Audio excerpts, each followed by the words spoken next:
Won't you crawl up in this bed with me?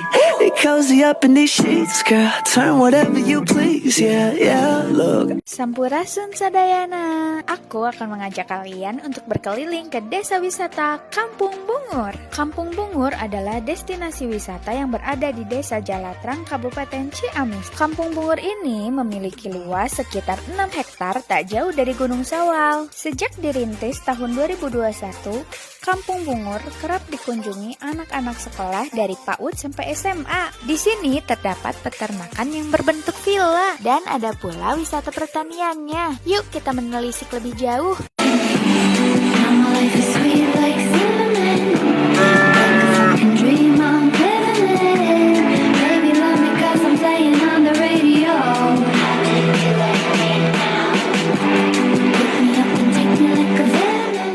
Warung hidup adalah tanaman yang ditanam pada lahan pekarangan yang bermanfaat untuk memenuhi kebutuhan dapur seperti sayuran, bumbu, dan buah-buahan.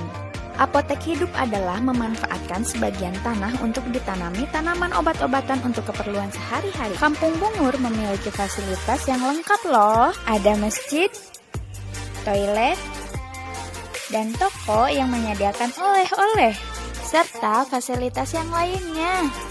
Para pengunjung bisa langsung memetik sendiri sayuran di sini. Tentunya ini rekomendasi banget nih untuk edu wisata anak-anak. Yuk kita main ke sini di Kampung Bungur, Desa Jalatrang.